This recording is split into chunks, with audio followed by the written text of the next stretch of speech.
ಕತ್ತರಿ ಪರಿಸೋದ್ರು ದೇವರು ಕೊಟ್ಟ ವಾಗ್ದಾನ ವಾಕ್ಯ ನಮ್ಮ ಆಬಗು 1ನೇ ಅಧ್ಯಾಯ 5ನೇ ವಾಕ್ಯ. ಆಬಗು 1ನೇ ಅಧ್ಯಾಯ 5ನೇ ವಾಕ್ಯ. நீங்கள் புறஜாதிகளை நோக்கி பார்த்து ஆச்சரியப்பட்டு பிரமியுங்கள். விவரிக்கப்பட்டாலும் நீங்கள் விசுவாசியாத ஒரு கிரியையை உங்கள் நாட்களில் நடப்பிப்பேன். ಕನ್ನಡ ಓದ್ತೀರಾ? ನಡೆಸಿಕೊಡ್ತೀನಿ ಅಂತ ವಾಗ್ದಾನ ಮಾಡಿದ್ದಾರೆ. ನಿಮ್ಗೆ ಗೊತ್ತಿರ್ತದೆ, ಒಂದು ದೇವ್ರು ಹಿಂಗೆಲ್ಲ ಹೇಳಿದಾರಲ್ಲ, ಹಿಂಗಿದೇನಲ್ಲ ಹೇಳಿದಾರಲ್ಲ ಹಂಗಂತ. ದೇವರು ಓದ್ಯಮ್ಮ. ಜನಾಂಗಗಳ ಮಧ್ಯೆ ನಡೆಯುವುದನ್ನು ನೋಡಿರಿ, ದೃಷ್ಟಿ ಇಡಿರಿ, ಬೆರಗಾಗಿರಿ. ನಿಮ್ಮ ಕಾಲದಲ್ಲಿ ನಾನು ಆಬಗು 1ನೇ ಅಧ್ಯಾಯ 1ನೇ ಅಧ್ಯಾಯ 5ನೇ ವಾಕ್ಯ. நீங்கள் புறஜாதிகளை நோக்கி பார்த்து ஆச்சரியப்பட்டு பிரமியுங்கள். விவரிக்கப்பட்டாலும் நீங்கள் விசுவாசியாத ஒரு கிரியையை உங்கள் நாட்களில் நடப்பிப்பேன். ಕನ್ನಡ ಓದ್ತೀರಾ? 1083ನೇ ಪೇಜ್. ನೀವು ಓದ್ತೀರಾ ಅಂತ ಹೇಳಿ ನಾನು ಬರ್ಕೊಂಡು ಬಂದಿಲ್ಲ, ನಾನು ಬರ್ಕೊಂಡು ಬಂದಿದ್ದೆ. ಸರಿ, ನೀವು ಹೆಂಗೆ ಏನ್ ಹೇಳ್ತಾರಂದ್ರೆ, ನೀನು ಓದ್ತೀಯಾ? ರೋಸಿ ತರ ಕೊಟ್ಬಿಡಲ್ಲ. ವೀಣಾ ಇದ್ದಾಳೆ, ಓದ್ತೀಯಾ? ಈಗ ನಾವು ಎಲ್ಲ ಓದ್ತಿಲ್ಲ, ಇವೆಲ್ಲ ಆದ್ಮೇಲೆ ಬರ್ತದೆ ಅದು. 1075-84. ದೇವರು ಏನ್ ಹೇಳ್ತಾರೆ, ನೀವು ಆಶ್ಚರ್ಯವಾಗಿ ನೀವು ಹಂಗೆ ಆಶ್ಚರ್ಯ ಪಡ್ತಿರತ್ತ. ಈ ವರ್ಷದಲ್ಲಿ ನಿಮ್ಗೆ ಯಾರಾದ್ರೂ ಏನಾದ್ರು ಹೇಳಿದ್ರೆ ಕೂಡ ಈ ತರ ನಡೀತದೆ ಅಂತ ಹೇಳಿದ್ರೆ ಅದು ಹೆಂಗೆ ನಡೀತದೆ ಅಂತ ಹೇಳ್ತೀವಿ. ಯಾಕೆಂದ್ರೆ ನೀವು ನಂಬಕ್ಕೆ ಆಗಿದೆ ಒಂದು ಕಾರ್ಯ ಈ ಹೊಸ ವರ್ಷ ನಡೆಯುತ್ತದೆ. ಒಂದು ವೇಳೆ ಇಷ್ಟು ದಿವಸ ನಮ್ಗೆ ಏನೋ ಒಂದು ನಮ್ ದೇವರು ವಾಗ್ದಾನ ಮಾಡಿರ್ತಾರೆ, ಅದನ್ನ ನಡೆದಿಲ್ಲ. ಇಷ್ಟು ವರ್ಷ ಆಯ್ತು ನಡೆದಿಲ್ಲ. ನಾವು ಇವತ್ತು ಕಾದು ನಾವು ಸೋದೋಗಿದ್ದೀವಲ್ಲ. ಇಂದ ಒಂದು ಈ ವರ್ಷದಲ್ಲಿ ಆ ತರ ಒಂದು ಒಳ್ಳೆ ಕಾರ್ಯನ ನಡೆಸಿಕೊಡ್ತೀನಿ ಅಂತ ವಾಗ್ದಾನ ಮಾಡಿದ್ದಾರೆ. ನಿಮ್ಗೆ ಗೊತ್ತಿರ್ತದೆ, ಒಂದು ದೇವ್ರು ಹಿಂಗೆಲ್ಲ ಹೇಳಿದಾರಲ್ಲ, ಹಿಂಗಿದೇನಲ್ಲ ಹೇಳಿದಾರಲ್ಲ ಹಂಗಂತ. ದೇವರು ಓದ್ಯಮ್ಮ. ಜನಾಂಗಗಳ ಮಧ್ಯೆ ನಡೆಯುವುದನ್ನು ನೋಡಿರಿ, ದೃಷ್ಟಿ ಇಡಿರಿ, ಬೆರಗಾಗಿರಿ. ನಿಮ್ಮ ಕಾಲದಲ್ಲಿ ನಾನು ಹೇಳ್ತಾ ಇದ್ರೆ ಅದಕ್ಕೆ ಸಮುದ್ರದಲ್ಲಿ ನೀರು ಹೇಗೋ ಹಾಗೆಯೇ ಭೂಮಿಯಲ್ಲಿ ಯೆಹೋವನ ಮಹಿಮೆಯು ಜ್ಞಾನವು ತುಂಬಿಕೊಂಡಿರುವುದು. ಈ ವರ್ಷದಲ್ಲಿ ದೇವರು ನನಗೆ ವಾಗ್ದಾನ ಮಾಡಿ ಪ್ರಾಮಿಸ್ ಮಾಡಿದ್ದಾರೆ ಅಂದ್ರೆ, ದೇವರ ವಾಕ್ಯಕ್ಕೆ ಎಲ್ಲಾ ಬಾಗಿಲು ತೆಗೆದಿರ್ತದೆ. ಈ ಕಾಲದಲ್ಲಿ ದೇವರು ಎಲ್ಲಾರ ಮನೆಯಲ್ಲೂ ದೇವರನ್ನೇ ಹುಡ್ಕೊಂಡು ಎಲ್ಲಾರು ಆಲಯಕ್ಕೆ ಬರೋ ತರ ಮಾಡ್ತಾರೆ. ಅದ್ ಹೆಂಗ್ ಮಾಡ್ತಾರೆ? ಎಲ್ಲರಿಗೂ ಒಂದು ಭಯ ಬರ್ತದೋ, ಒಂದು ಆಚರಣೆ ನಡೀತದೋ, ಹೆಂಗೋ ಅಯ್ಯೋ ನಾವ್ ದೇವ್ರು ಬಿಟ್ರೆ ನಮ್ಗೆ ಯಾರಿಲ್ಲ ಅಂತ ಹೇಳಿ ಚರ್ಚಿಗೆ ಎಲ್ಲಾರು ಬರೋ ತರ ದೇವರು ಅವ್ರ ಮನಸ್ಸನ್ನ ಮಾರ್ಪಡಿಸ್ತಾರಂತೆ. ಯಾಕಂದ್ರೆ ಸಮುದ್ರವು ಅದು ಜಲದ ನೀರಿಂದ ಫುಲ್ ತುಂಬಿರ್ತಾರ. ದೇವ್ರು ಏನ್ ಹೇಳ್ತಾ ಇದಾರೆ ಅಂದ್ರೆ, ಈ ಪ್ರಪಂಚನು ದೇವರನ್ನ ಹುಡುಕಿ ತಿಳ್ಕೊಳ್ಳೋ ಅಷ್ಟು ಇಷ್ಟಪಡ್ತು ಬರ್ತಾರಂತೆ ಈ ವರ್ಷದಲ್ಲಿ. ಹಂಗಾದ್ರೆ ದೇವರ ಮಕ್ಕಳಿಗೆ ಇದೆಲ್ಲ ಸಂತೋಷವಾಗಿ ಸಮಾಧಾನ ವಿಷಯ ಇರ್ತದೆ. ಆಮೇಲೆ ಎರಡನೇದಾಗಿ ದೇವರು ಏನ್ ಹೇಳ್ತಾರೆ, ಮೂರನೇ ಅಧ್ಯಾಯ ಅದೇ ಆಬಗು 3ನೇ ಅಧ್ಯಾಯ 17-18.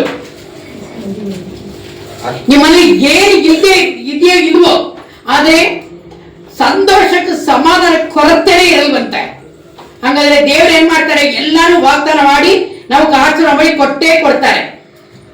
அத்திமரம் துளிர்விடாமல் போனாலும், திராட்சை செடிகளில் பழம் உண்டாகாமல் போனாலும், ஒலிவ மரத்தின் பலன் அற்று போனாலும், வயல்களில் தானியத்தை விளைவியாமல் போனாலும், கிடையில் ஆட்டு மந்தைகள் முதலற்று போனாலும், தொழுவத்திலே மாடு இல்லாமல் போனாலும், நான் கர்த்தருக்குள் மகிழ்ச்சியாய் இருப்பேன், என் ரட்சிப்பின் தேவனுக்குள் களி கூறுவேன். ಆಹಾ, ಅಂಜೂರವು ಚಿಗುರದಿದ್ದರು, ದ್ರಾಕ್ಷಾರಸಗಳಲ್ಲಿ ಹಣ್ಣು ಸಿಕ್ಕದಿದ್ದರು, ಎಣ್ಣೆ ಮರಗಳ ಉತ್ಪತ್ತಿನೆಯು ಶೂನ್ಯವಾದರು, ಹೊಲ ಗದ್ದೆಗಳು ಆಹಾರವನ್ನು ಕೊಡದೆ ಹೋದರು,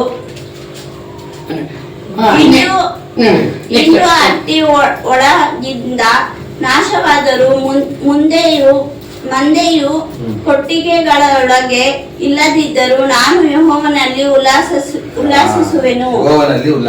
ದೇವರು ಹೇಳ್ತಾರೆ, ಒಂದು ವೇಳೆ ನಿಮ್ಮ ಮನೆಯಲ್ಲಿ ಸಂಬಳ ಇಲ್ಲ, ನಮ್ ತುಂಬಾ ಕಷ್ಟ, ಏನಿಲ್ಲ, ಈಗ ಮಕ್ಕಳ ಕಾಯಿಲೆ ಕಷ್ಟ ಅಂತ ಏನೇನೋ ನೆನ್ಸ್ಕೊಡಿದ್ರು, ಏನೇ ಇದ್ರು ಏಸಪ್ಪ ಏನ್ ಹೇಳ್ತಾರೆ ಅಂದ್ರೆ, ಈ ಹೊಸ ವರ್ಷದಲ್ಲಿ ಎಲ್ಲ ಚೇಂಜ್ ಆಗುತ್ತದೆ. ನಾವು ಕಷ್ಟಪಡಿ ಇಷ್ಟು ದಿವಸ ಕಷ್ಟಪಟ್ಟದು ಕಣ್ಣೀರು ಎಲ್ಲಾನು ಚೇಂಜ್ ಆಗಿ ನಮ್ಮ ಮನಸ್ಸಲ್ಲಿ ಏನೋ ಇಷ್ಟು ವರ್ಷ ನಾವು ಕಾಯ್ಕೊಂಡಿದೀವಲ್ಲ, ಇದು ನಡೆದ್ರೆ ಚೆನ್ನಾಗಿತ್ತಲ್ಲಪ್ಪ, ಇದು ನಡೆದ್ರೆ ಚೆನ್ನಾಗಿತ್ತಲ್ಲಪ್ಪ ಅಂತ, ಆ ತರ ಒಳ್ಳೆ ಸುದ್ದಿ ನಮ್ಮ ಬಾಳಲ್ಲಿ ಈ ವರ್ಷ ನಡೀತದೆ. ನಾವು ವರ್ಷದಲ್ಲಿ ನೀವು ಸಾಕ್ಷಿಯಾಗಿ ಹೇಳ್ತೀರಾ, ದೇವ್ರು ಏಸಪ್ಪ ನನಗೆ ಬಾಳಲ್ಲಿ ನಾನು ಎಷ್ಟೋ ಕಾಲದಿಂದ ನಾನು ಆಸೆ ಪಟ್ಟೆ, ಅದನ್ನ ನಡೆದಿಲ್ಲ, ಆದ್ರೆ ಈ ವರ್ಷದಲ್ಲಿ ನನಗೆ ನಡೆಸ್ಕೊಟ್ಟಿದ್ದಾರೆ ಅಂತ. ಯಾಕಂದ್ರೆ ಏನೇ ಅದು ಮನೆಯಲ್ಲಿ ಅದಕ್ಕೆ ನಡೆಯಕ್ಕೆ ಸಾಧ್ಯನೇ ಇರಲ್ಲ. ಒಂದು ವೇಳೆ ಒಂದು ದುಡ್ಡಿನ ಕಾರ್ಯ ಇರ್ಬೋದು, ಇಲ್ಲ ಜನರ ತಯೆ ಇರ್ಬೋದು, ಏನಿಲ್ಲ, ನಮ್ಗೆ ಆಶ್ಚರ್ಯವಾಯ್ತದೆ. ಏನಿಲ್ವಲ್ಲಪ್ಪ, ಅದು ಹೆಂಗೆ ನಡೆದಿತ್ತು, ಅದು ಯಾವ ತರ ನಡೆದಿತ್ತು ಅಂತ ನಮ್ ಕಣ್ಣಿಗೆ ಆಶ್ಚರ್ಯವಾಗುತ್ತದೆ. ಅದಕ್ಕೆ ದೇವರು ಫಸ್ಟ್ ಹೇಳಿದ್ರೆ, ನೀವು ವಿಶ್ವಾಸ ಮಾಡಕ್ಕೆ ಆಗಿಲ್ಲ, ಆ ತರ ಒಳ್ಳೆ ಒಂದು ಕಾರ್ಯನ ಈ ಹೊಸ ವರ್ಷ ನಡೆಸ್ತಾರೆ. ಒಂದು ಜಲದ ಹೆಂಗಿ ಫುಲ್ ತುಂಬಿರೋ ತರ ಈ ಪ್ರಪಂಚದಲ್ಲಿ ದೇವರನ್ನ ಹುಡುಕೊಂಡು ಹೋಗಿ ಅದನ್ನ ದೇವರನ್ನ ಹಂಚ್ಕೊಳ್ಳೋ ಅಷ್ಟು ಜನ ಬರ್ತಾರೆ. ಹಂಗಾದ್ರೆ ಅವ್ರ ಮನಸ್ಸಲ್ಲಿ ದೇವ್ರ ಭಯನು, ಒಂದು ಸಂತೋಷ, ಒಂದು ಸಮಾಧಾನ ಎಲ್ಲ ಮನಸ್ಸಲ್ಲಿ ಹುಟ್ಟುತ್ತದೆ. ಹಂಗಾದ್ರೆ ದೇವ್ರ ಚಿತ್ತ ಆದ್ರೆ ಮಾಲೆ ತುಂಬುತ್ತೆ ನಾನು ನೆನ್ಸ್ಕೊಳ್ತೀನಿ. ನಾನು ನೆನ್ಸ್ಕೊಂಡೆ, ದೇವ್ರ ಏಸಪ್ಪ ಹಂಗಾದ್ರೆ ಮಾಲೆ ತುಂಬುತ್ತದ, ಥ್ಯಾಂಕ್ ಯು ಜೀಸಸ್ ಅಂತ. ಯಾಕಂದ್ರೆ ಒಂದೊಂದು ಮನೆಯಲ್ಲೂ ಅದೇ ತರ ಮನೆಯಲ್ಲಿ ನಮ್ಗೆ ಊಟ ಇಲ್ಲ, ತಿಂಡಿ ಇಲ್ಲ, ಸಂಬಳ ಇಲ್ಲ, ಹೆಚ್ಚಾಗಿಲ್ಲ, ಪರ್ಮನೆಂಟ್ ಆಗಿಲ್ಲ, ಈ ತರ ಏನೇನೋ ಕೊರತೆ ಇದಲ್ಲ. ದೇವ್ರಿಗೆ ಹತ್ರ ಈ ಹೊಸ ವರ್ಷದಲ್ಲಿ ಎಲ್ಲಾನು ಪೂರ್ತಿ ಮಾಡಿಕೊಡ್ತೀನಿ. ಎಲ್ಲಾನು ಏನೇನು ಆಸೆ ಪಟ್ಟದ ಅಂದ ಆಸೆನ ನಮ್ ನಂಬಕ್ಕೆ ಆಗದೆ ಅಷ್ಟು ಆಶ್ಚರ್ಯವಾಗಿ ಪೂರೈಸಿ ಕೊಡ್ತಾ ಇರುತ್ತೆ. ಆಮೇಲೆ ಈಗ ಮೂರನೇ ದೇವ್ರಿಗೆ ಹೇಳ್ತಾರೆ, ನಾವು ಹೇಳ್ತೀವಿ ಅಯ್ಯೋ ದರ್ಶನ ಕೊಡ್ತಾನೆ ಇದ್ದಾರೆ, ವಾಗ್ದಾನ ಕೊಡ್ತಾನೆ ಇದ್ದಾರೆ, ಆದ್ರೆ ಯಾವುದು ನಡೆಯಲ್ಲಪ್ಪ ಅಂತ ನಾವು ಹೇಳ್ತಾ ಇದ್ದೀವಿ. ಆದ್ರೆ ದೇವ್ರು ಏನು ವಾಗ್ದಾನ ಮಾಡಿದಾರೆ ಗೊತ್ತಾ? ನೋಡಿ, ಅದೇ 2ನೇ ಅಧ್ಯಾಯ 3ನೇ ವಾಕ್ಯ, ಇದರಲ್ಲಿಂದೇ ಹೇಳ್ತಾರೆ. ಯಾಕಂದ್ರೆ குறித்த காலத்துக்கு தரிசனம் இன்னும் வைக்கப்பட்டிருக்கிறது, முடிவிலே அது விளங்கும், அது பொய் சொல்லாது, அது தாமதித்தாலும் அதற்கு காத்திரு, அது நிச்சயமாய் வரும், அது தாமதிப்பதில்லை. ನೀವು ಒಂದು ವೇಳೆ ಯಾರಾದ್ರೂ ವಾಗ್ದಾನ ಮಾಡಿ, ನೀವು ಹಿಂಗಿರ್ತೀರಲ್ಲ ಹಂಗಿರ್ತಾರೆ, ನಮ್ಗೆ ವಾಗ್ದಾನ ಕೊಟ್ಟಿದ್ರು, ಇಲ್ಲ ಏಸಪ್ಪ ಆಲಯದಲ್ಲಿ ವಾಗ್ದಾನ ಕೊಟ್ಟಿದ್ರು, ನೀವು ನೆಡ್ಸ್ಕೊತೀರಾ? ಎಲ್ಲ ವಾಗ್ದಾನ ಕೊಡ್ತಾ ಇದ್ದಾರೆ, ಏನು ಮಾಡಿ ನಡಿಲ್ಲ ಏನ. ಆದ್ರೆ ನಾವು ದೇವರಿಗೆ ವಿಧೇಯರಾಗಿ, ದೇವರಿಗೆ ಒಳ್ಳೆಯವರಾಗಿ ಇರುವಾಗ, ದೇವ್ರಿಗೆ ಇಷ್ಟವಂತ ಇರುವಾಗ ಆ ವಾಗ್ದಾನ ಖಂಡಿತ ನೆರವೇರುತ್ತೆ. ಯಾಕಂದ್ರೆ ದೇವ್ರು ಏನ್ ಹೇಳ್ತಾರೆ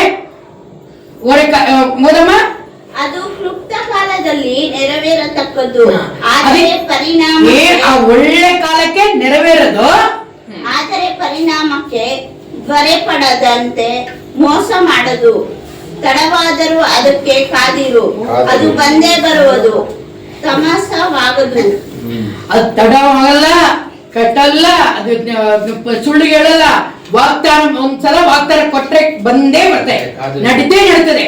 ಆದ್ರೆ ವಾಗ್ದಾನಕ್ಕೆ ನಾವು ಎಷ್ಟು ವಿಶ್ವಾಸವಾಗಿ ಆ ವಾಗ್ದಾನ ಇಟ್ಕೊಳ್ತೀವೋ ಅಷ್ಟಕ್ಕೆ ಬೇಗ ಆಗುತ್ತದೆ. ಒಂದು ಚಿಕ್ಕದಾಗಿ ನಿಮ್ಗೆ ಗೊತ್ತಿರ್ತದೆ, ಆ ಸ್ಟೋರಿನ ಹೇಳ್ತಾ ಇದ್ದೀನಿ. ಕಾನಾ ಊರಲ್ಲಿ ಅದೇ ದ್ರಾಕ್ಷಾರಸ ಖಾಲಿ ಆಯ್ತು. ಖಾಲಿ ಆದ್ಮೇಲೆ ಮೇರಿಯಮ್ಮ ಬಂದು ಜೀಸಸ್ ಹೇಳಿದ್ರು, ಅಪ್ಪ ದ್ರಾಕ್ಷಾರಸ ಖಾಲಿ ಆಯ್ತು, ಅದು ನಮ್ ಪಾಯಸ ತರ ಅದು, ಯಾಕಂದ್ರೆ ಕೊನೆಗೆ ಸ್ವೀಟ್ ಇರ್ಲೇಬೇಕು, ಸ್ವೀಟ್ ಇಲ್ಲದ್ರೆ ಏನು ಮದುವೆ ಮನೆಯಲ್ಲಿ ಏನು ಕೊಟ್ಟೇ ಇಲ್ಲ ಅಂತ ಎಲ್ಲರೂ ಬೈತಾ ಇರ್ತಾರೆ. ಸ್ವೀಟ್ ಊಟ ಕಮ್ಮಿ ಆದ್ರೂ ಪರವಾಗಿಲ್ಲ, ಕೊನೆಗೆ ಕೊಡ್ತಾ ಇಲ್ಲ, ಒಂದು ಸ್ವೀಟ್ ಅದಿರ್ಬೇಕು, ಆಮೇಲೆ ಒಂದು ಕವರ್ ಅದೆಲ್ಲ ಅದೇ ತೆಂಗಿನಕಾಯಿ ಇಟ್ಟು ಕೊಡ್ತಾರಲ್ಲ, ಅದು ಕೊಟ್ಟಿಲ್ಲ ಅಂದ್ರೆ ಕೋಪ ಬರ್ತದೆ. ಈ ಮನೆಯಲ್ಲೂ ಆ ಕಾಲದ ಅವ್ರ ಮನೆಯಲ್ಲಿ ದ್ರಾಕ್ಷಾರಸ ಕೊಡೋದು. ಇವಾಗ ದ್ರಾಕ್ಷಾರಸ ಇಲ್ಲ, ಖಾಲಿ ಆಯ್ತು, ಜನ ಜಾಸ್ತಿ ಬಂದ್ಬಿಟ್ಟಿದ್ದಾರೆ ಏನೋ. ಅವಾಗ ಅವರೊಂದು ಅಯ್ಯೋ ದ್ರಾಕ್ಷಾರಸ ಖಾಲಿ ಆಯ್ತಲ್ಲ, ಏನ್ ಮಾಡೋದಂತ. ಅವಾಗ ಮೇರಿಯ ಮಾತ್ರ ಮನೆಗೆ ಹೇಳಿದ್ರು, ಅವ್ರ ರಿಲೇಷನ್ ಮನೆಯಲ್ಲೇ ಮದುವೆ. ಮೇರಿ ಬಂದ್ರು, ಅಯ್ಯೋ ಏನ್ ಮಾಡೋದು, ಏನಿಲ್ಲ, ಸೀದಾ ಬಂದ್ರು, ಏಸತ್ರ ಬಂದ್ರು, ನೋಡಪ್ಪ ದ್ರಾಕ್ಷಾರಸ ಖಾಲಿ ಆಯ್ತಂದ್ರು. ಅವಾಗ ನಾನೇನ್ ಮಾಡಕ್ಕಾಗ್ತದೆ, ದ್ರಾಕ್ಷಾರಸ ಖಾಲಿ ಆಯ್ತು, ನಾನು ಏನ್ ಮಾಡಕ್ಕಾಗ್ತದೆ ಅಂತ.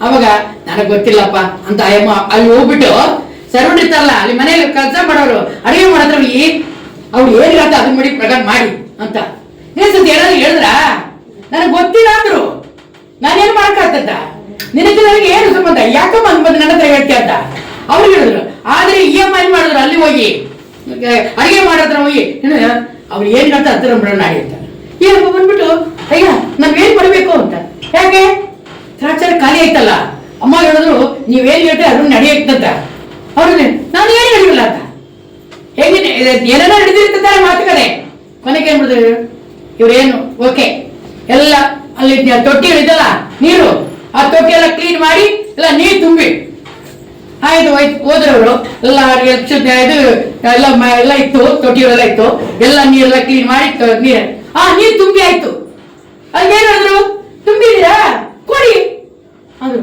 ನಾನಂತ ಏನು ಹೇಳ್ತೀನಿ ನೀವು ಕೊಡ್ತೀರಾ ನೀವೇ ನೋಡಿ ನಮ್ ಕಣ್ಣು ಮುಂಚೆ ನೀರು ಹಾಕಿದ್ರು ನಮ್ಮ ಹತ್ರದ ನೀರು ಹಾಕಿ ಕೇಳಿದ್ರು ಹೌದಾ ಇಲ್ವಾ ನೀರ್ ಹಾಕಿ ಅಂತಾನೆ ನಮ್ಮ ಹತ್ರ ಹೇಳಿದ್ರು ನಾವು ನೀರನ್ನ ತುಂಬಿದೀವಿ ಈಗ ಕೆಲಸ ಮಾಡ್ತಿರ್ತಾರಲ್ಲ ಅವ್ರು ಹೋಗಿ ಕೊಡಿ ಅಂತ ಹೇಳಿದ್ರೆ ಅಯ್ಯೋ ಈಗ ನೀರು ತುಂಬಿದೀವಿ ಕೊಡುತ್ತಾರೆ ಏನು ಇವ ನೀರು ದ್ರಾಕ್ಷದ ಕೊಟ್ರೆ ಏನ್ ಮಾಡ್ತಾರಲ್ಲರು ನನ್ ಮುಖಕ್ಕೆ ಹಾಕ್ತಾರಲ್ವಾ ಕೋಪ ಬರ್ತಾ ಇಲ್ವಾ ಆದ್ರೆ ನಾನಾದ್ರೆ ಹಂಗೆ ಮಾಡ್ತಾ ಇರ್ತೀನಿ ಅಯ್ಯೋ ಸುಮ್ಮನೆ ನೀವು ಬೇರೆ ನೀರ್ ಹಾಕಿದ್ವಿ ನನಗೆ ಗೊತ್ತು ನಾನೇ ನೋಡಿದೆ ನೀರ್ ಹಾಕಿದೆ ಈಗ ನೀರ್ ಬಂದ್ಬಿಟ್ಟು ಕೊಡು ಇದು ದ್ರಾಕ್ಷಿ ರಸ ಅಂತೀರಾ ಒಪ್ಕೊಳ್ತಾರೆ ಎಲ್ಲರೂ ಹೆಂಗ್ ಕೊಡಕ್ಕಾಗುತ್ತದೆ ನಾನಾದ್ರೆ ಹಂಗೆ ಹೇಳ್ತೀನಿ ಅದೇ ಪಾಪ ಏನು ಹೇಳಿಲ್ಲ ನೀರ್ ಹಾಕಕ್ ಕೇಳಿದ್ರ ಹಾಕ್ಬಿಟ್ಟಿದ್ವಿ ಕೊಡಕ್ ಕೇಳ್ತಾರ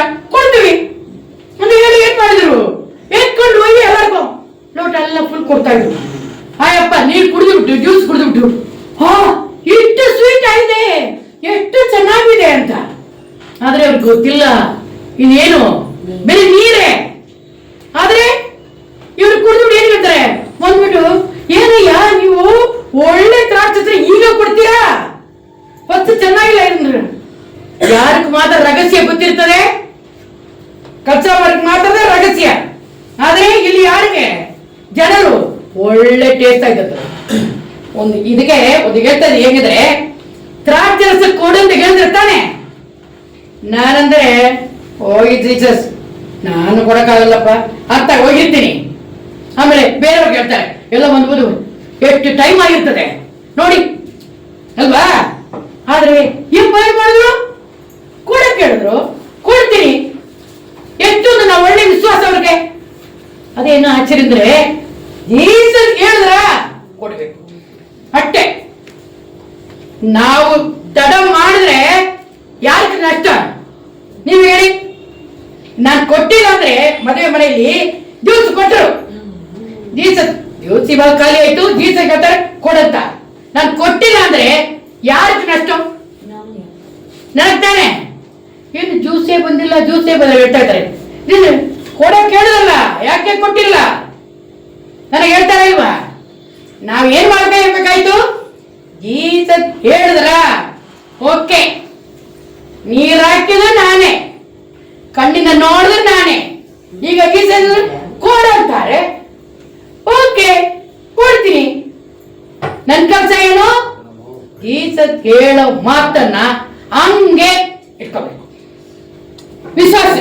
ಅಷ್ಟೇ ನಾನು ಏನ್ ಮಾಡ್ಬೇಕು ಏಸಪ್ಪ ಏನ್ ಮಾತಾಡಿದ್ರು ಓಕೆ ಜೀಸಸ್ ನೀವು ಹೇಳಿದ್ರೆ ಕರೆಕ್ಟ್ ಆಯ್ತದೆ ನೀವು ಹೇಳಿದ್ರೆ ಕರೆಕ್ಟ್ ಅಂತ ಹೇಳಿ ನಾನು ಒಪ್ಕೊಂಡ್ರೆ ನನಗೆ ಆಚರಣೆ ಹಂಗೆ ಬೇಗ ಸಿಕ್ಕತ್ತದೆ ಒಂದು ವೇಳೆ ನಾನು ಒಪ್ಕೊಂಡಿಲ್ಲ ಅಂದ್ರೆ ಯಾಕಂದ್ರೆ ನನಗೆ ಮನುಷ್ಯ ಜಾಸ್ತಿ ಜ್ಞಾನ ನಮ್ ಬುದ್ಧಿ ಜಾಸ್ತಿ ಇದೆಯಾ ತಾನೆ ಅದರಲ್ಲಿ ವೇದ ವಾಕ್ಯ ನೋಡಿ ನೀರ್ ಹಾಕಿದ್ರೆ ಎಲ್ಲ ಹೋಗಿ ಪ್ರೇಯರ್ ಮಾಡಿ ಹಂಗ್ ಮಾಡಿದ್ರ ಏನು ಮಾಡಿಲ್ಲ ನೀರ್ ಹಾಕಿದ್ಯಾ ಫುಲ್ ತುಂಬಿದ್ಯಾ ಆಯ್ತಾ ಎಲ್ಲ ಕೊಡು ಜ್ಯೂಸ್ ಕೊಡು ಏನಪ್ಪ ಅಂತ ಆದ್ರೆ ಒಂದೇ ಒಂದು ವಿಶ್ವಾಸ ಮಾತ್ರ ಜನಕ್ಕಿತ್ತು ಯಾಕಂದ್ರೆ ಜೀಸಸ್ ಹೇಳಿದ್ರ ಅದೇ 10 ಅದ್ಭುತ ಅವ್ರು ಮಾಡಿದ್ರು ಇದಕ್ಕೆ ಮುಂಚೆ ಏನು ಅತಿಶಯ ಅದ್ಭುತ ಮಾಡೇ ಇಲ್ಲ ಆದ್ರೂ ಕೂಡ ಜೀಸಸ್ ಹೇಳಿದ್ರು ಓಕೆ ಅದೇ ತರ ವೇದ ವಾಕ್ಯ ಹೇಳಿದ ಓಕೆ ಅಷ್ಟೇ ನಾನಂದ್ರೆ ಹಂಗೆ, ನಾನು ಯಾವಾಗ ದೇವರ 77ನೇ ಇಸ್ವಿ ದೇವರ ಬಂದೆ,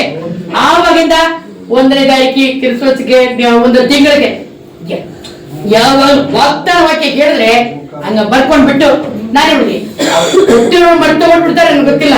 ನಾನಂದು ಆ ವಾಗ್ದಾನ ವಾಕ್ಯನ ಬರೆದು ಇಟ್ಕೊಂಡು ಅದು ಕೈ ಇಟ್ಕೊಂಡು ಪ್ರೇರ್ ಮಾಡ್ತಾನೆ ಇರ್ತೀನಿ. ಏಸಪ್ಪ ನೀ ಕೊಟ್ಟಿದ್ದರೆ ತಾನೆ, ನನಗೆ ತಾನೇ ಅದು ಮಾಡಿ ಮಾಡಿ ಮಾಡಿ. ಹೋದ ವರ್ಷ ಜನವರಿಗೆ ಕಿರುಬೆಯನ್ನ ಮಾಡಿದ್ ಹೇಳಿದ್ರು, ಕಿರುಬೆ ಕೊಡ್ತೀನಿ ಕೇಳಿದಿರ್ತಾನೆ. ನಾನೇ ಕಾಲ್ನಡಿದೆ ಹಂಗೆ ಬಂದು ನಿಂತ್ಕೊಂಡಿದ್ದೀನಿ. ಅದೇ ಈ ವರ್ಷ ಕಿರುಬೆ ಅಂತ ಹೇಳಿದಿರಲ್ಲ, ಕಿರುಬೆ ಕೊಡಿ, ಕಿರುಬೆ ಕೊಡಿ ಕೊಟ್ರು. ಈಗ ಇಲ್ಲಿ ಇಟ್ಕೊಂಡಿದ್ದೀನಿ, ನಿಮ್ಗೆ ಗೊತ್ತಿರ್ತದೆ. 1 ವರ್ಷ ದೇವರು ಎಷ್ಟೊಂದು ಕಿರುಬೆ ಮಾಡಿದ್ರು. ಈ ವರ್ಷನ ಅದೇ ತರ ಈ ನಂಬಕ್ಕೆ ಆಗದೆ ಒಂದು ಆಶ್ಚರ್ಯ ಮಾಡಿ ಒಂದು ಕಾರ್ಯ ಮಾಡಿ ಕೊಡ್ತೀನಿ ಅಂತ ಹೇಳಿದೆ. ಯಾವ್ದು ಕೊಡ್ತಾರೆ ನನಗೆ ಗೊತ್ತಿಲ್ಲ, ನನಗೆ ಮಾತ್ರ ಅಲ್ಲ, ನನ್ನ ಮಕ್ಕಳಿಗೂ ನನ್ನ ಸಭೆಗೂ ದೇವ್ರು ಕೊಡ್ತಿದ್ದು ವಾಗ್ದಾನ ಮಾಡಿದ್ದಾರೆ. ವಾಗ್ದಾನ ಮಾಡಿದ್ರು ವಾಗ್ದಾನ ಕೊಟ್ಟೇ ಕೊಡ್ತಾರೆ, ಮಾಡೇ ಮಾಡ್ತಾರೆ. ಅದು ಒಂದು ವೇಳೆ ಲೇಟ್ ಆದ್ರೂ ಕೂಡ ಯಾಕೆ ಲೇಟ್ ಆಗ್ತದೆ ಹೇಳಿದ್ರೆ, ನೀವು ಯಾವಾಗ ಹೋಗಿ ನೀರ್ನ ಎತ್ತುಕೊಂಡು ಕೊಡ್ತೀರೋ, ನೀವು ಯಾವಾಗ ಹೋಗಿ ವಿಶ್ವಾಸದಿಂದ ನನಗೆ ಕೊಟ್ಟಿರೋದು ವಾಗ್ದಾನ ಹೇಳಿ ನಂಬ್ತಿರೋ, ಆವಾಗ ಬೇಗನೆ ಆಗುತ್ತದೆ. ದೇವ್ರು ಕೊಟ್ಟಿರೋದು ನಿಮ್ಗೆ ವಾಗ್ದಾನ ಅದಕ್ಕೆ ಕರೆಕ್ಟ್ ಆದ ಟೈಮ್ ಕದ ಕೊಡ್ತೀನಿ. ಕಾಲ ತಾಮದ ಆದ್ರೂ ನಡತೆ ನಡೀತದೆ. ವೇದ ವಾಕ್ಯದಲ್ಲಿ ಆಬ್ರಹಾಮ್ಗೆ 450 ವರ್ಷಕ್ಕೆ ಮುಂಚೆ ಹೇಳುದು ಒಂದು ವಾಗ್ದಾನ. ಈ ದೇಶನ್ನ ಅವನಿಗಿರೋದು ಒಬ್ಬನೇ ಮಗ, ಬೇರೆ ಮಕ್ಕಳ ವಾಗ್ದಾನ ಅಲ್ಲ, ಈ ಒಬ್ಬನೇ ಮಗ. ಈ ದೇಶನ ಫುಲ್ ತುಂಬ್ತಾರೆ, ಎಲ್ಲ ತಿರ್ಗಾ ಎಲ್ಲೆಲ್ಲೋ ಹೋಗ್ತಾರೆ, ತಿರ್ಗಾ ಬರ್ತಾರೆ ನೆಕ್ಕೊಡ್ತಿಂತ. 450 ವರ್ಷ ಆದ್ಮೇಲೆ ಆ ವಾಕ್ಯ ನಡೆದಿತ್ತು. ಹೇಳಿದ್ರು ಈ ವಾಗ್ದಾನ ನಡೆಯಕ್ಕೆ 450 ವರ್ಷ ಆಗುತ್ತೆ, ನೀನಿರಲ್ಲ, ನೀನ್ ನಮ್ಮ ಮೂಲಕ 3-4 ತಲೆಮಾರಿ ಬಂದ್ಬಿಡುತ್ತೆ ಅಂತ ಹೇಳಿ ಮಾಡಿದ್ರು. ಯಾಕೋಬನಿಗೆ ಕதை ಗೊತ್ತಿರ್ತದೆ. ಯಾಕೋಬ ಏನ್ ಮಾಡ್ದ, ತಂದೆ ಮನೆಯಿಂದ ಓಡೋದ ಮಾವ ಮನೆಗೆ ಹೋಗುವಾಗ, ಕಾಡಲ್ಲಿ ಹೋಗುವಾಗ ಒಂದು ಕಡೆ ಮಲ್ಕೊಂಡ. ಅವಾಗ ದೇವ್ರು ಹೇಳಿದ್ರು, ಇವ್ರು ಹೇಳ್ದ ಏಸಪ್ಪ, ಅವಾಗ ಏಸಪ್ಪ ಅಲ್ಲ ದೇವ್ರೇ ನಾನು ಇಲ್ಲಿಂದ ಹೋಗ್ತೀನಿ, ನಾನು ತಿರುಗ ಬಂದ್ರೆ ನಾನು ಇದೇ ಇದರಲ್ಲಿ ನಾನು ನಿಮ್ಗೆ ಬಲಿ ಕೊಡ್ತೀನಿ ಏಸಪ್ಪ. ನಿಮ್ಗೆ ನಾವು ಅದನ್ನ ಅರಿಕೆ ಮಾಡಿ ಹೋಗಿ ತಿರುಗ 20 ವರ್ಷ ಆಯ್ತು. 20 ವರ್ಷ ಆದ್ಮೇಲೆ ಅದೇ ರೋಡ್ ಬರುವಾಗ, ಅದೇ ದಾರಿ ಬರುವಾಗ ಅಲ್ಲೇ ಇಟ್ಕೊಂಡು, ದೇವ್ರೆ ನಾನು ಬಿರಿ ಕೈಯಿಂದ ಒಂದು ಕೋಲು ಅಷ್ಟೇ ನಾನು ಮನೆಯಿಂದ ಓಡೋದೆ. ಆದ್ರೆ ಈಗ ಹೇಳುದು 12 ಮಕ್ಕಳು, ತುಂಬಾ ಜನರು, ಆ ಮೇಕೆ ಕುರಿ ತುಂಬಾ ಆಯ್ತು, ಅಷ್ಟೊಂದು ಸೌಕಾರ ಹೋಗ್ಬಿಟ್ಟಿದ್ದಾನೆ. ಅದೇ ಹೇಳೋನು, ನಾನು ಬಿರಿ ಕೈಯಿಂದ ಹೋದೆ. ನಾನು ಏನ್ ಹೇಳಿದೆ, ನೀವು ಈ ವಾಗ್ದಾನ ಈ ವಾಕ್ಯ ಗೊತ್ತಿದ್ದಾನೆ, ಈ ವಾಕ್ಯದ ನೆರವೇರಿಸದಂಗ ಮತ್ತೆ ಮಾಡಿದಿರ್ತಾನೆ ವಾಕ್ಯ. ನೀನು ಕೊಟ್ಟಿರೋ ವಾಕ್ಯನ ವಾಗ್ದಾನವನ್ನ ನೆರವೇರಿಸತಂಗ ನಾನು ನಿನ್ನನ್ನು ಬಿಡಲ್ಲ. ಸರಿ, ಓಕೆ, ವಾಕ್ಯ ನೋಡೋಣ, ಓದಿ ನೋಡೋಣ. ಆದಿಕಾಂಡ 28ನೇ ಅಧ್ಯಾಯ 15ನೇ ವಾಕ್ಯ. ಅದೇ ಯಾಕೋಬನ ಕಡೆ ನಮಗೆ ಹೇಳ್ತಾರೆ, ನೀವು ಕೊಟ್ಟಿರೋ ವಾಗ್ದಾನ ನೆರವೇರಿಸತಂಗ ನಾನು ನಿಮ್ಮನ್ನ ಬಿಟ್ಟು ಹೋಗಲ್ಲ. ದೇವರಿಗಳು, ನಾನು ನಿಮ್ಮನ್ನ ಬಿಟ್ಟು ಎಲ್ಲೂ ಹೋಗಲ್ಲ, ನಿಮ್ ಜೊತೆಗೆ ಇರ್ತೀನಿ. ಒಂದು ವೇಳೆ ನಾವು ಅವಿಶ್ವಾಸದಿಂದ ಇದ್ರೆ ದೇವ್ರು ಹಿಂಗೇ ವೇಟ್ ಮಾಡ್ತಾ ಇರ್ತಾರೆ. ಅಯ್ಯೋ ನಮ್ಮ ಮಗಳು ಯಾವಾಗ ವಿಶ್ವಾಸ ಮಾಡ್ತಾಳೆ, ಯಾವಾಗ ಮಾಡ್ತಾಳೆ, ನೋಡೋಣ ಅಂತ. ಆಮೇಲೆ ಹೇಳ್ತಾರೆ ವಿಶ್ವಾಸ, ಓ ನನ್ನ ಮಗಳು ವಿಶ್ವಾಸ ಇಟ್ಟಿದ್ದಾಳೆ, ನಮ್ಮ ಜೊತೆಗೆ ಬಂದು ಮಾಡ್ತಾರೆ. ಒಂದು ಮಾಡೋಣ. ಇದಲ್ಲದೆ ನಾನು ನಿನ್ನ ಸಂಗಡ ಇದ್ದು ನೀನು ಹೋಗುವ ಎಲ್ಲಾ ಸ್ಥಳಗಳಲ್ಲಿ ನಿನ್ನನ್ನು ಕಾಪಾಡಿ ತಿರುಗಿ ಈ ದೇಶಕ್ಕೆ ಬರಮಾಡುತ್ತೇನೆ. ನಾನು ನಿನಗೆ ಹೇಳಿದ್ದನ್ನೆಲ್ಲ ನೆರವೇರಿಸಿದ ಹೊರತು ಬಿಡುವುದಿಲ್ಲ ಅಂದನು. ಅದೇ ನಾನು ನಿಮಗೆ ಹೇಳಿರುವ ವಿಷಯನ ನೆರವೇರಿಸದಂಗ ನಿಮ್ಮನ್ನು ಕೈ ಬಿಡೋದಿಲ್ಲ, ನಿಮ್ಮನ್ನು ಬಿಡೋದೇ ಇಲ್ಲ. ಎಲ್ಲ ನಮ್ಮಿಂದ ಒಂದು ವೇಳೆ ನಮ್ ಸೋರ್ವಿಂದ, ನಮ್ದು ಒಂದು ಅವಿಶ್ವಾಸದಿಂದ, ಇಲ್ಲ ನಮ್ದು ಕೆಲಸ ಜಾತಿ ಹಂಗೆ ನಮ್ದಿಂದ ಲೇಟ್ ಆಗುತ್ತೆ ಬಿಟ್ಟು, ದೇವ್ರ ನಾನು ಕಲ್ಪನೆ ನಿಮ್ಮನ್ನು ಮಾಡಿ ಮಾತು ಕೊಟ್ಟಿದೆ, ಅದು ಬಿಡೋದಾಗ ನಾನು ಬಿಡಲ್ಲ, ನೆರವೇರಿಸದಂಗ ನಾನು ನಿಮ್ಮನ್ನ ಬಿಡಲ್ಲ. ದೇವ್ರಿಗೆ ಹೇಳ್ತಾರೆ, நான் உன்னோட இருந்து நீ போகிற இடத்துல உன்னை காத்து இந்த தேசத்துக்கு உன்னை திரும்பி வர பண்ணுவேன். நான் உனக்கு சொன்னதை செய்யும் அளவு உன்னை கைவிடுவதில்லை. ದೇವರು ನಮಗೆ ಪ್ರಾಮಿಸ್ ಮಾಡ್ತಾರೆ. ಇವತ್ತು ನೀವು ತಿಳ್ಕೊಳ್ಳಿ, ದೇವರೇ ಯೇಸಪ್ಪ ನನಗೆ ಕೊಟ್ಟಿರೋ ವಾಗ್ದಾನ ನೆರವೇರುತ್ತೆ. ಈ ವರ್ಷ ನನಗೆ ಆಸರೆ ಕೊಟ್ಟೇ ಕೊಡ್ತೇನೆ. ಆದ್ರೆ ಅದಕ್ಕೆ ನೀವು ನಂಬಕ್ಕೆ ಆಗದೆ ಒಂದು ಆಶ್ಚರ್ಯವಾದ ಅದು ಹೆಣ್ಣು ಹೇಳ್ತಾರೆ ಗೊತ್ತಿಲ್ಲ. ನಾನೇ ಹೇಳ್ತೀನಿ, ಫಸ್ಟ್ ಮದುವೆಗೆ ಮಾತಾಡುವಾಗ ನಾನು ಹೇಳಿದೆ, ಅವ್ರು ಸೌಕರ್ಯ ನಾವು ಬಡವರು, ನಮ್ ಕೈ ಒಂದು ಪೈಸಾ ಇಲ್ಲ, ನಮ್ ಜೋಲ್ಸಿಲ್ಲ ಇಲ್ಲ. ಕೆಲವೊಂದು ಹೇಳುದು ಅದು ಹೆಂಗೆ ನಡೀತೆ ಅಂತ. ನಾನು ಹೇಳಿದೆ ದೇವ್ರು ಮಾಡ್ತಾರೆ, ನಾನು ಮಾಡ್ತೀನಿ, ಅವ್ರು ಹೇಳಿದ್ರೆ ಅವ್ರು ಮಾಡ್ತಾರೆ. ಹಂಗೆ ಅದೇ ತರ ದೇವ್ರು ಹೇಳಿದ್ರೆ ನಾನು ನಿನ್ನ ಕೊಟ್ಟರು ವಾಗ್ದ ನೆರವೇರ್ತಾನ, ನಾನು ಕೈ ಬಿಡಲ್ಲ. ಅದಕ್ಕೆ ದೇವ್ರೆ ಒಂದು ವೇಳೆ ವಾಗ್ದಾನ ಮಾಡಿದ್ರೆ ಒಂದು ಲೇಟ್ ಆದ್ರೂ ಕೂಡ ಎಸ್ಸಪ್ಪ ನೀವು ನನ್ನ ಜೊತೆಗಿರ್ತೀರಾ, ನೀವು ನಡೆಸ್ಕೊಡ್ತೀರಾ, ನಡೆಸಿ. ನಾನು ಹೇಳೋದು ನನ್ನ ನನಗೆ ಮದುವೆಗೆ ಮುಂಚೆ 2 ವರ್ಷ ಮುಂದೆ ಇವ್ರದ ಬರ್ತಾರೆ ಅಂತ ಹೇಳಿದ್ರು. ಇವ್ರನ್ನ ನೋಡಿಲ್ಲ ಏನಿಲ್ಲ, 40 ವರ್ಷ ಆಯ್ತು ಇವ್ರು ಇಲ್ಲಿ ಬಂದು. ದೇವ್ರು ಹೇಳಿದ್ರು, ನಾನು ಹೇಳಿದೆ 2 ವರ್ಷ ಯಾಕೆ ಎಸಪ್ಪ ಅಂತ, ಬೇಗ ಮದುವೆ ಮಾಡಿ ಕೊಡ್ಬೋದು ತಾನೆ, ಯಾಕೆ 2 ವರ್ಷ? ಅಯ್ಯೋ 2 ವರ್ಷ ಕಾಯ್ಬೇಕಾ, ನಾನು ವಯಸ್ಸು ಹುಡುಗಿತಾನೆ ಹಾಗೆ ಅನ್ಸ್ಕೊಂಡೆ. ಆ ದೇವ್ರು ಹೇಳಿದ್ರು ನಿನಗೋಸ್ಕರವಾಗಿ ಅಲ್ಲಿ ಮನೆನ ಸರಿ ಮಾಡ್ತಾರೆ ಅಂತ ಹೇಳಿದ್ರು. ಇವಾಗ ನಾನು ಹೇಳ್ತೀನಿ, ನಿಮ್ದು ವಾಗ್ದಾನ ಕೊಟ್ಟರೆ ವಾಗ್ದಾನ ನೆರವೇರಕ್ಕೆ ದೇವರು ಒಂದು ವೇಳೆ ಅಲ್ಲೆಲ್ಲ ನಮ್ಗೆ ಹೋಗಕ್ಕೆ ದಾರಿನ ಸರಿಪಡಿಸ್ತಾರೆ ಅಂತ ಅನಿಸ್ಕೊಳ್ಳಿ. ಅದೇ ನಿಮ್ಗೆ ಕೊಟ್ಟರೆ ವಾಗ್ದಾನ ನೆರವೇರಿಸಕ್ಕೆ ದೇವರು ಎಲ್ಲರಲ್ಲಿರೋರೆಲ್ಲ ಸರಿಪಡಿಸಿ ನಮ್ಗೆ ಒಳ್ಳೆ ಆಚಾರ ಕೊಡ್ತಾರೆ. ದೇವರ ಆಚಾರ ಮಾಡ್ತಾರೆ, ನೀವು ಸಾಕ್ಷಿಯಾಗಿ ನಿಲ್ತೀರಾ ದೇವರಿಗೆ ಆಚಾರ. ಅದೇ 20 ವರ್ಷ ಕಂಡು ನಡೀತಿತ್ತು. ನಾನು ಈಗ ನೋಡಿ ನಾವು ಯವೀರ್ ಅಂತ ಒಬ್ರು ಒಂದು ಮಗಳಿಗೆ ಕಾಯಿಲೆ ಆಯ್ತು.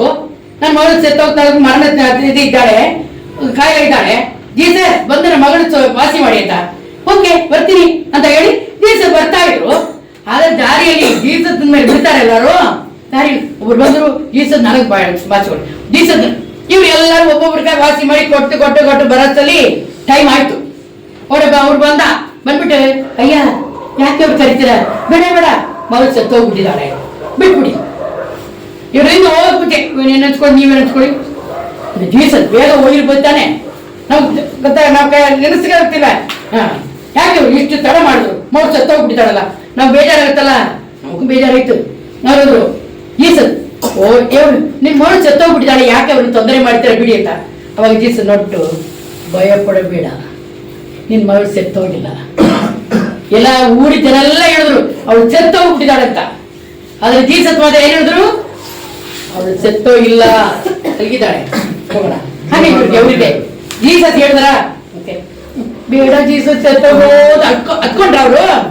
ಓಕೆ ಜೀಸಸ್ ಹೇಳಿದ್ರೆ ಮನೆ ಕರ್ಕೊಂಡಾಗ ಅಲ್ಲ ಅಯ್ಯೋ ಅಪ್ಪ ಮತ್ತೆ ಅಳ್ತಾ ಇರಲ್ಲ, ನೀವೆಲ್ಲ ಆಚೆ ಹೋಗಿ ಆಚೆ ಹೋಗಿ ಒಳಗಡೆ ಹೋದ್ರು, ಮರಳು ಮುಟ್ಟಿದ್ರು, ವಾಸಿ ಆಯ್ತು. ಮಗಳು ಬೇಗ ಎದ್ದಿದ್ದಾಳೆ, ಊಟ ಕೊಡಿ ಅಂತ ಜೀವಂತ ಇಟ್ಟಿದ್ದಾರೆ. ಹಾಗಾದ್ರೆ ದೇವರು ಒಂದು ವೇಳೆ ದೇವ್ರು ಮಗಳು ಸತ್ತೋಗ್ಬಿಟ್ಟಿದ್ದಾಳಲ್ಲ, ಓಕೆ ಬರೋಣ ಜೀಸಸ್, ನಾನು ನಿಮ್ಮನೆ ಎಷ್ಟೋ ಕರ್ದೆ, ನೀನ್ ಬೇಗ ಬಂದಿಲ್ಲ ಅಂತ ಹೇಳಿದ್ರೆ ಮಗಳು ತಿರ್ಗ ಸಿಗ್ತಾಳ? ಮಗಳು ತಿರ್ಗ ಸಿಕ್ಬೋದಾ? ಒಂದ್ ವೇಳೆ ನಾನಾದ್ರೆ ಯಾಕೆ ನಮಗೆ ಕೋಪ ಬಂದಿತ್ತಾನೆ, ನಾನು ಯಾವಾಗಲೇ ಕರೆದೆ, ನೋಡಿ ಒಬ್ಬೊಬ್ರಿಗಾಗಿ ವಾಸಿ ಮಾಡಿ ಬರೋದ್ರಲ್ಲಿ ನನ್ನ ಮಗಳು ಸತ್ತೋಗ್ಬಿಟ್ಟಿದ್ದಾಳೆ, ಬೇಜಾರಾಗಿತ್ತು ತಾನೆ, ನಾವು ಕೋಪ ಬಂದಿರ್ತೀವಿ. ಹೋಗಿ ಜೀಸಸ್ ಈಗ ಬಂದಿದ್ರೆ ಚೆನ್ನಾಗಿತ್ತು, ನೋಡಿ ನನ್ನ ಮಗಳು ಸತ್ತೋಗ್ಬಿಟ್ಟಿದ್ದಾಳೆ ಅಂತ. ಆದ್ರೆ ಎವ್ರು ಹಂಗೆ ಹೇಳೇ ಇಲ್ಲ. ಅಯ್ಯಪ್ಪ ನೋಡಿದ್ರೆ ಜೀಸಸ್ ಭಯಪಡಬೇಡ, ಮಗಳು ಜೀವನವಿದ್ದಾಳೆ. ಯಾಕೆ ಅದು ವಾಕ್ಯ ಓದನ ಸರಿ ನೋಡಿ. ಲೂಕನು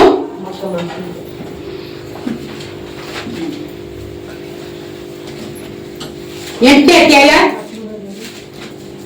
49ನೇ ವಾಕ್ಯ. ಜೀಸಸ್ ಬನ್ನಿ ಅಂತ ಗದ್ದ ಇದ್ರು. ಆದ್ರೆ ಅಯ್ಯಪ್ಪ ಜೀಸಸ್ ಏನ್ ಮಾಡಿದ್ರು, ಹೋಗೋ ದಾರಿ ಎಲ್ಲ ಪ್ರೇಯರ್ ಮಾಡಿ ಅಲ್ಲ ಒಬ್ರು ವಾಸಿ ಮಾಡಿ ಹೋಗ್ತಾ ಇದ್ರು. ನಾನು ಜೀಸಸ್ ಲೇಟ್ ಆಗುತ್ತೆ, ಜೀಸಸ್ ಅರ್ಜೆಂಟ್ ಬನ್ನಿ ಜೀಸಸ್ ನಾನಂತ ಹೇಳ್ತೀನಿ. ಯಾಕಂದ್ರೆ ನನಗೆ ಅರ್ಜೆಂಟ್ ಅಲ್ವಾ, ನನ್ನ ಮಗಳು ಕಾಯಿಲೆ ವಾಸಿ ಆಗ್ಬೇಕಲ್ಲ, ನನಗೆ ವಾಸಿ ಆಗ್ಬೇಕಲ್ಲ ನನ್ನ ಮಗಳಿಗೆ. ಇಲ್ಲಿ ಜೀಸಸ್ ಎಷ್ಟು ಲೇಟ್ ಮಾಡ್ತಾ ಇದ್ದಾರೆ. ನಾವು ಹಂಗೆ ತಾನೆ, ಒಂದು ಡಾಕ್ಟ್ರೇ ಕರೆದ್ರೆ ಒಂದು ಪೇಷಂಟ್ ಹೊಟ್ಟೆ, ಅಯ್ಯೋ ಡಾಕ್ಟರ್ ನನ್ನ ಮಗಳು ತುಂಬಾ ಸೀರಿಯಸ್ ಆಗಿದೆ, ಬನ್ನಿ ಡಾಕ್ಟರ್ ಅಂತ ಹೇಳ್ತೀವಿ ತಾನೆ. ಅಯ್ಯಪ್ಪ ನಂಗೆ ಬನ್ನಿ ಅಂದ್ರೆ ದಾರಿಯಲ್ಲಿ ನೋಡಿದ್ರೆ ಎಲ್ಲ ವಾಸಿ ಮಾಡ್ತಾನೆ ಇದ್ದಾರೆ. ಓದಿ ನೋಡೋಣ 8ನೇ ಅಧ್ಯಾಯ ಲೂಕನು 9:49ನೇ ವಾಕ್ಯ. ಆತನು ಇನ್ನು ಮಾತನಾಡುತ್ತಿರುವಲ್ಲಿ ಸಭಾ ಮಂದಿರದ ಅಧಿಕಾರಿಯ ಕಡೆಯವನೊಬ್ಬನು ಬಂದು, ನಿನ್ನ ಮಗಳು ಸತ್ತಳು, ಗುರುವಿಗೆ ತೊಂದರೆ ಕೊಡಬೇಡ ಅಂದನು. 50ನೇ ವಾಕ್ಯ. ಆದರೆ ಯೇಸು ಅದನ್ನು ಕೇಳಿ ಅವನಿಗೆ ಅಂಜಬೇಡ, ನಂಬಿಕೆ ಮಾತ್ರ ಇರಲಿ, ಆಕೆ ಬದುಕುವಳು ಎಂದು ಉತ್ತರ ಕೊಟ್ಟನು. ಸತ್ತೋಗಿದ್ದಾನೆ ಅಂತ ಹೇಳಿದ ಮೇಲೆ ಇವರು ಅವಳು ಬದುಕುತ್ತಾಳೆ. ಹಾಗಾದ್ರೆ ನಾವು ಡೌಟ್ ಮಾಡಿದ್ರೆ ತಿರ್ಗ ಮಗಳು ಸಿಗ್ತಾಳ? ಆದ್ರೆ ಇವ್ರೆ ಓಕೆ ಅದಕ್ಕೆ ಹೋದ ಮಗಳು ಜೀವಂತವಾಗಿ ಸಿಗ್ತಾಳೆ ಅಲ್ವಾ? ಹಾಗಾದ್ರೆ ನಾವು ಕೊಟ್ಟರೆ ವಾಗ್ದಾನ ನಾವು ಏನ್ ಮಾಡ್ಬೇಕು?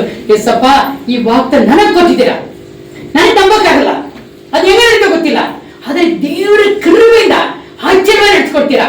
ಇನ್ನೊಂದು ಸಾಕ್ಷಿ ಯಾವ ಈ ಮನೆನ 96ನೇ ಇಸವಿ ಇದೇ ಜನವರಿ 1ನೇ ತಾರೀಕೆ ನ್ಯೂ ಇಯರ್ ಸರ್ವಿಸ್ ಅಲ್ಲಿ ದೇವರು ಪ್ರಾಮಿಸ್ ಮಾಡಿದ್ರು, ನನಗೊಂದು ಮನೆ ಕೊಡ್ತೀನಿ, ದೂರದಲ್ಲಿ ಇದೆ. ಅವ್ರು ಹೇಳಿದ್ರು ಬ್ಯಾಂಗ್ಳೂರ್, ಅದು ಎಷ್ಟು ದೂರ, ಬ್ಯಾಂಗ್ಳೂರಿಂದ ಆಚೆ 5 ಕಿಲೋಮೀಟರ್ ಒಳಗೆ ದೂರದಲ್ಲಿ ಇದೆ ಮನೆ, ಸೆಪರೇಟ್ ಇದೆ. ಮನೆ ಮೇಲೆ ಒಂದು ಚರ್ಚ್ ಇದೆ, ನಾನು ಕೊಡ್ತೀನಿ. ಎಷ್ಟನೇ ಇಸವಿ ಹೇಳಿದ್ರು? 96ನೇ ಇಸವಿಯಲ್ಲಿ ಜನವರಿ ಹೇಳಿದ್ರು. ನಾನು ಹೇಳಿದೆ ಅದೇ ಕೊಡ್ತಾರೆ, ಅದೇ ಯಾಕಂದ್ರೆ ಕೆಲಸ ಮಾಡ್ತಾ ಇದ್ದಾರೆ, ದುಡ್ಡು ಒಂದು ಪೈಸಾ ಇಲ್ಲ, 1,000 ರೂಪಾಯಿ ಸಮಾನ ಮಾಡಕ್ಕಾಗಲ್ಲ ನಮ್ಗೆ, ಮಿಕ್ಸ್ ಎಲ್ಲ ಹೊಟ್ಟಕ್ಕೆ ಪುಟ್ಟಕ್ಕೆ ಓಕೆ ಇತ್ತು. ಹೇಳಿದೆ ಅದೇ ಹೆಂಗಪ್ಪ ಅಂತ ನಮ್ಗೆ ಗೊತ್ತಿಲ್ಲ. ಕರೆಕ್ಟ್ ಆಗಿ 2000 ಅಲ್ಲಿ ಇವರು ಕೆಲಸ ಹೋಯ್ತು, ಇರೋ ಕೆಲಸ ಹೋಯ್ತು.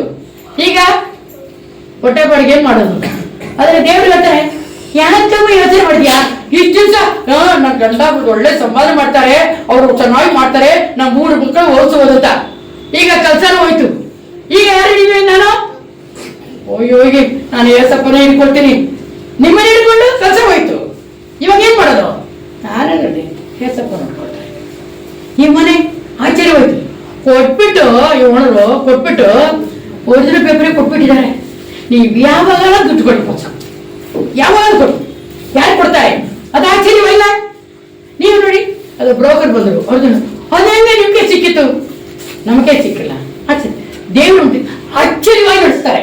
ಅದಕ್ಕೆ ದೇವ್ರು ಹೇಳ್ತಾರೆ, ನೀವು ನಂಬಕ್ಕೆ ಆಗದೆ ಒಂದು ಆಶ್ಚರ್ಯವಾದ ಒಳ್ಳೆ ಕಾರ್ಯ இந்த ವರ್ಷದಲ್ಲಿ ನಡೆಸ್ತಾರೆ, ದೇವ್ರು ಕೊಡ್ತಾರೆ ಅಂತ ಹೇಳಿದ್ರೆ. ಅದೇ ನಾವು ದೇವ್ರು ನಂಬಿ ಹೋಗುವಾಗ ಹಂಗೆ ದೇವ್ರಿಗೆ ಸ್ವಲ್ಪ ನೀವು ಖಂಡಿತ ಮಾಡಿ ಕೊಡ್ತೀರಾ? ಸರಿ, ಓಕೆ. ಅದಕ್ಕೆ ನೀವು ಕೆಲವು ಕಾರ್ಯ ಮಾತ್ರ ಮಾಡಬೇಕು. ನಿಮ್ಮ ಆಶೀರ್ವಾದ ಕೊಡ್ಬೇಕಾದ್ರೆ ವಿಶ್ವಾಸ ನಿಮ್ಗೆ ಇರ್ಬೇಕು. ವಿಶ್ವಾಸ ಇಲ್ಲದೆ ಇದ್ರೆ ನೀವೇನು ಯೇಸಪ್ಪನಿಗೆ ಹೇಳೋದೇ ಬೇಡವಂತ, ಕೊಡೋದೇ ಇಲ್ವಂತ. ಯಾಕೋವನು 1ನೇ ಅಧ್ಯಾಯ, ನೀವು ವಿಶ್ವಾಸ ಇಲ್ಲ, ನನಗೆ ವಿಶ್ವಾಸ ಇಲ್ಲ ಏಸಪ್ಪ, ನೀವು ಕೊಡೋದೇ ಕೊಡಿ. ನನ್ನ ಮಗಳು ಹೇಳಿದೆ, ನನ್ನ ದೊಡ್ಡ ಮಗಳು ಹತ್ರ ಮಾತಾಡ್ತಾ ಇರುವಾಗ ಅವ್ರು ಹೇಳಿದ್ರು, ಮಮ್ಮಿ ದೇವ್ರು ಕೊಡೋದು ಕೊಡ್ತಾರೆ, ನಾವು ಪ್ರಯಾಸವನ್ನು ಮಾಡ್ಬೇಕಲ್ಲ. ನಾನು ಏನಮ್ಮ ಮಾಡ್ತೀಯ? ದೇವ್ರು ಕೊಡ್ತಿದ್ದು ಯಾಕೆ ಯೋಚನೆ ಮಾಡ್ತೀಯ ಅಂತ ನೋಡಿ ವಾಕ್ಯ. ಯಾಕೋವನು 1ನೇ ಅಧ್ಯಾಯ, ವಿಶ್ವಾಸ ಇಲ್ಲದೆ ನೀವೇನ್ ಮಾಡ್ತಿದ್ದೆ? ಅರೆ ಕಡಲ್ ಸಮುದ್ರ ನೋಡಿದ್ರೆ ತಾನೆ, ಬರ್ತದೆ ಹೋಗುತ್ತದೆ, ಅದೇ ಎಲ್ಲ ಇರ್ತದೆ. ಅದೇ ತರ ಒಂದು ಕಾರ್ಯ ನಮ್ಗೆ ಸಿಕ್ಕೋ ತರ ಕಾಣುತ್ತದೆ, ಹೋಗ್ಬಿಡುತ್ತದೆ. ನೋಡಿ அது வாக்கிய கட்டு. ஆனாலும் அவன் எவ்வளவாயினும் சந்தேகப்படாமல் விசுவாசத்தோட கேட்க கடவன். சந்தேகப்படுகிறவன் காற்றினால் அடிபட்டு அலைகிற கடலின் அலைக்கு ஒப்பாயிருக்கிறான். அவன் அடுத்த வசனம் எதையும் கேட்காதீங்க. மனுஷன் தான் கர்த்தரிடத்தில் எதையாயிலும் பெறலாமோ என்று நினையாது இருப்பானா. நீங்க டவுட் பண்ணிட்டே இருப்பீங்க, ஜீசஸ் கொட்டில என்கிட்ட கேட்கவே செய்யாதீங்கன்றார். ಹೇಳவே ಬೇಡ, ನೀವು ವಿಶ್ವಾಸ ಇದ್ರೆ ಕೇಳಿ, ಇದ್ರೆ ಬೇಡ, ಕೇಳಲು ಬೇಡ ಅಂತಾರೆ. ಅದಕ್ಕೆ ಯಾಕೆಂದ್ರೆ ವಾಕ್ಯಗಳು ದೇವರ ಆಚರಣೆ ಮಾಡುವಾಗ ನೀವು ನಂಬಿ ವಿಶ್ವಾಸ ಮಾಡಿ ನೀವೇ ಸರಿ. ಎಬ್ರಿಯರಲ್ಲಿ ಏನಾಗ್ತದೆ ಅಷ್ಟೇ ಮುಗಿತಲ್ಲ. ಆದ್ರೆ ವಾಕ್ಯ ನಿಮ್ಗೆ ಆಚರಣೆ ಬೇಕಾದ್ರೆ ನೀವು ಸ್ವಲ್ಪ ವಾಕ್ಯದ ಕಿವಿಗೊಡಿ. ಮತ್ತೆ ಎಬ್ರಿಯರಲ್ಲಿ ಕೇಳಿದ್ದಾರೆ, ದೇವರು ಏನ್ ಮಾಡ್ತಾರಂತೆ, ಸುವಿಶೇಷ ಎಲ್ಲರಿಗೂ ಗೊತ್ತಾಯ್ತು, ಒಂದೇ ತರ ವಾಕ್ಯ ಎಲ್ಲರಿಗೂ ಒಂದೇ ತರ ಸಾರ್ತಾರೆ. ಆದ್ರೆ ಕೆಲವರು ವಿಶ್ವಾಸ ಇಲ್ಲದೆ ವಾಕ್ಯ ಹೇಳ್ತಾ ಇರ್ತಾರೆ, ಅವ್ರಿಗೆ ಆಸರ ಬರಲ್ಲ. ಕೆಲವರು ವಿಶ್ವಾಸದಿಂದ ವಾಕ್ಯ ಹೇಳ್ತಾರೆ, ಅವ್ರಿಗೆ ಮಾತ್ರ ಆಸರ ಕೊಡ್ತಾರೆ. ಎಬ್ರಿಯರ್ 4ನೇ ಅಧ್ಯಾಯ 2ನೇ ವಾಕ್ಯದಲ್ಲಿ ಹೇಳ್ತಾರೆ, ಎಲ್ಲರಿಗೂ ಒಂದೇ ತಾನೆ. ಇವಾಗ ಸುವಿಶೇಷ ಎಲ್ಲರಿಗೂ ಒಂದೇ ತರನೇ, ಇವಾಗ ಎಲ್ಲರಿಗೂ ಒಂದೇ ತರ ವಾಕ್ಯ. ಆದ್ರೆ ಕೆಲವರು ಮಾತ್ರ ವಾಗ್ದಾನ ವಾಕ್ಯ ಖಂಡಿತ ನಮ್ಗೆ ಆಸರ ಅಂತಾರೆ. ಕೆಲವರು ಹೆಂಗೆ ಸುಮ್ನೆ ಅಂತಾರೆ, ಅವ್ರಿಗೆ ಸಿಕ್ಕೋದೇ ಇಲ್ಲ. ದೇವರಿಗೆ ಹೇಳ್ತಾರೆ ಎಬ್ರಿಯರ್ 4ನೇ 2ನೇ ವಾಕ್ಯ 2ನೇ ವಾಕ್ಯ, ಅವರಿಗೆ ಶುಭ ವರ್ತಮಾನವು ಸಾರೋಣವಾದಂತೆಯೇ ನಮಗೂ ಸಾರೋಣವಾಯಿತು. ಆದರೆ ಕಾಲದಲ್ಲಿ ಕೇಳಿದವರು ನಂಬದೇ ಹೋದ ಕಾರಣ ಆ ವಾಕ್ಯದಿಂದ ಅವರಿಗೆ ಪ್ರಯೋಜನವಾಗಲಿಲ್ಲ. ಅವಿಶ್ವಾಸದಿಂದ ವಿಶ್ವಾಸದಿಂದ ಕೇಳಿದಕ್ಕೆ ಅವ್ರಿಗೆ ಯೋಚನೆ ಆಗಲ್ಲ. ಆದ್ರೆ ದೇವರು ಹೇಳ್ತಾರೆ, ನೀವು ವಿಶ್ವಾಸ ಮಾಡೋರಿಗೆ ಹಾಗೂ 1ನೇ ಅಧ್ಯಾಯ 5ನೇ ವಾಕ್ಯ ಪ್ರಕಾರ ಆಶ್ಚರ್ಯವಾಗಿ ನೀವು ನಂಬಕ್ಕೆ ಆಗದೆ ಆಶ್ಚರ್ಯವಾದ ಕಾರ್ಯ ನಮ್ಮ ಬಾಳಲ್ಲಿ ಈ ಹೊಸ ವರ್ಷ ನಡೆಯುತ್ತದೆ. ನಾವೆಲ್ಲ ದೇವರಿಗೆ ಸಾಕ್ಷಿಯಾಗಿ ನಿಲ್ತೀವಿ. ದೇವರ ಆಶೀರ್ವಾದ ಮಾಡ್ತಾರೆ.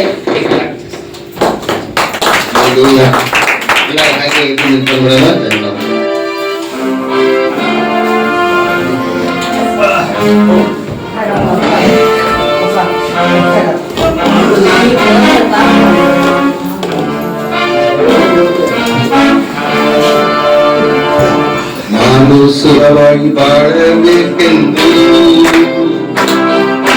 ನನ್ನನ್ನು ಸೃಷ್ಟಿ ಮಾಡಿದ,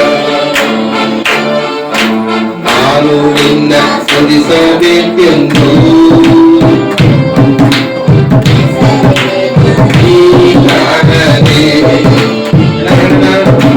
ನಾನು ಸುಖವಾಗಿ ಬಾಳಬೇಕೆಂದು ಸೃಷ್ಟಿ ಮಾಡಿದೆ,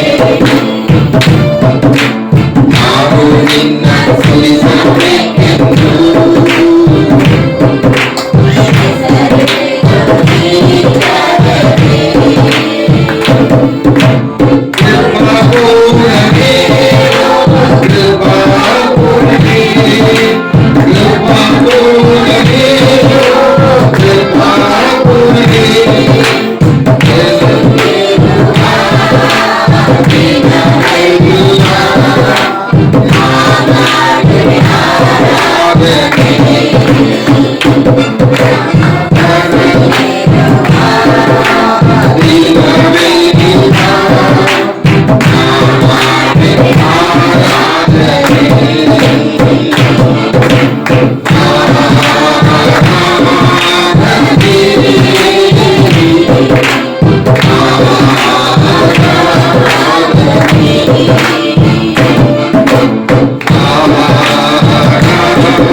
ನಾನು ಸುಖವಾಗಿ ಬಾಳಬೇಕು.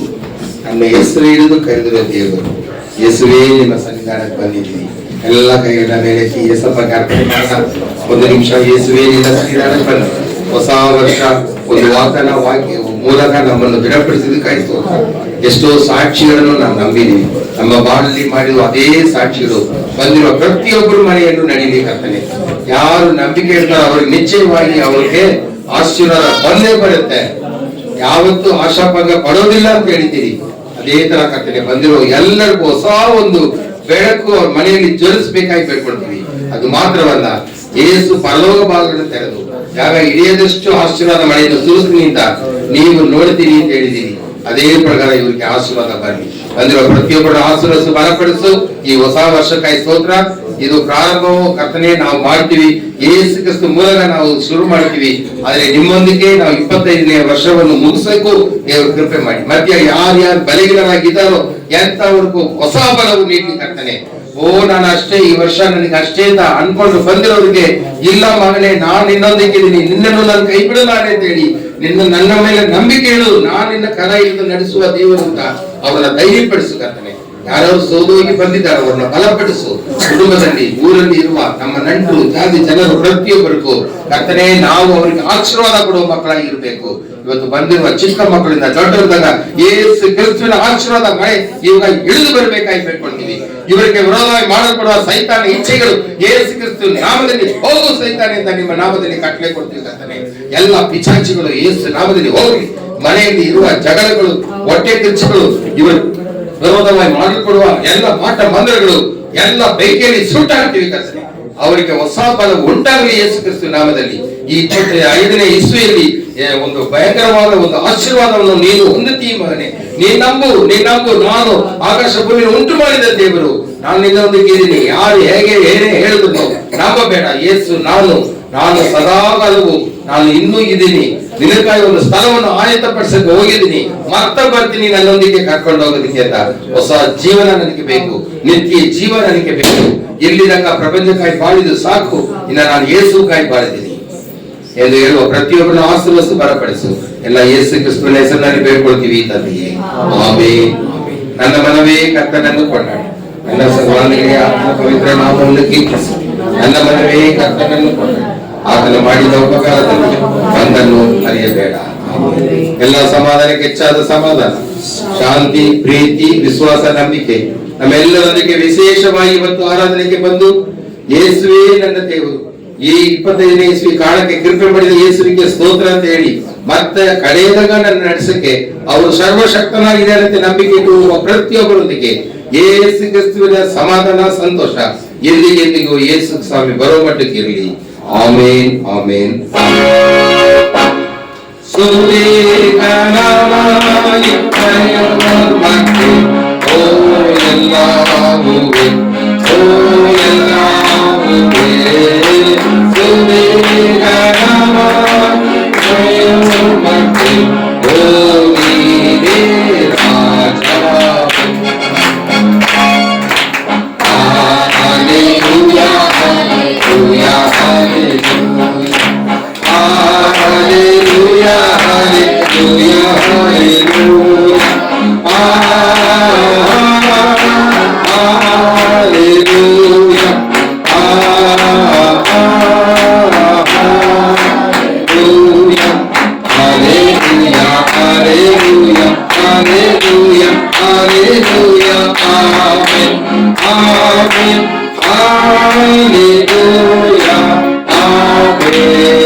ನಿಮ್ಮೆಲ್ಲರನ್ನು ಆಶೀರ್ವದಿಸಲಿ. ಒಬ್ಬೊಬ್ಬರಿಗೆ